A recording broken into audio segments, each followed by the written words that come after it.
E era justamente sobre essas oportunidades que eu queria conversar contigo. A gente viu vários setores, né, que acabaram sendo um pouco mais penalizados aí, principalmente com um juro mais elevado, principalmente com um cenário um pouco mais adverso aí ao longo dos últimos tempos, sendo privilegiado principalmente empresas de tecnologia, empresas que tenderiam a ter maior crescimento.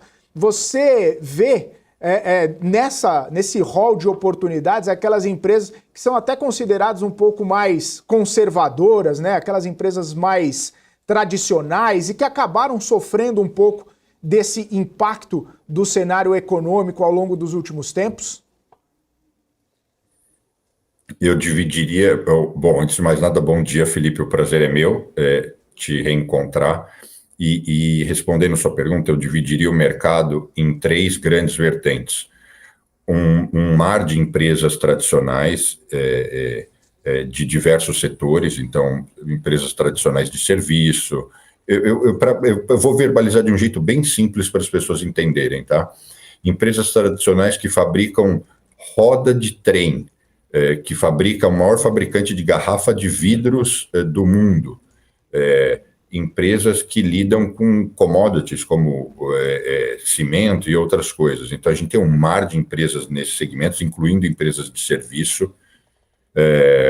A gente tem as Big Techs, que é um mundo à parte pelo valor que elas têm e pela interferência que elas têm no índice, e um pequeno grupo de potenciais empresas que podem se valorizar muito.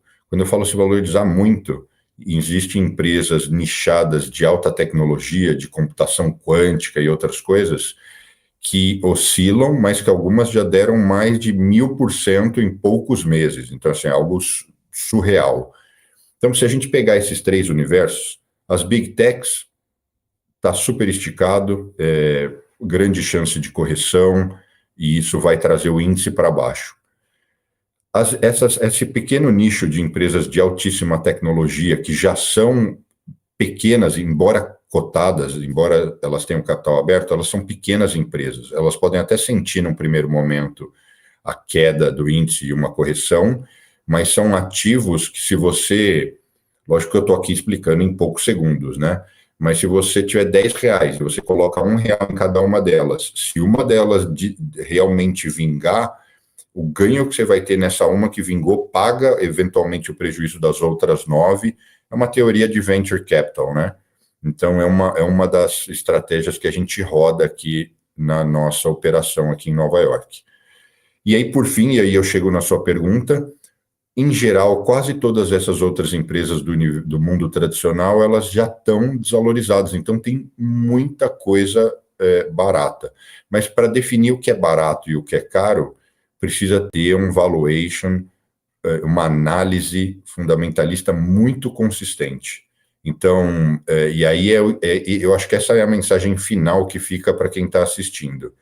Você definir se o valor de uma ação está barato ou não requer muito estudo, e não é estudo de um rapaz muito inteligente de 26 anos que saiu e passou 2 semanas analisando aquela empresa.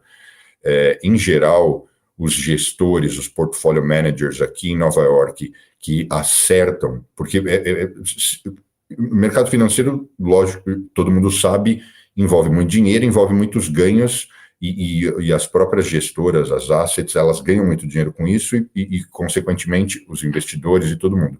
Então, se coloca muita inteligência nesse processo. O que fica explícito é que os valuations, que geralmente são corretos, são feitos pelos cabeças brancas, grisalhos ou até carecas e que estão há 30 anos só fazendo isso. Em outras palavras, experiência conta e muito tempo de acompanhamento daquele setor e daquela empresa são determinantes. Então, assim, não basta eu ter saído do MIT e ser um profundo fã de mercado e ter 26 anos, que, em geral, esses analistas não são os que acertam e que fazem, que geram ganhos para os investidores.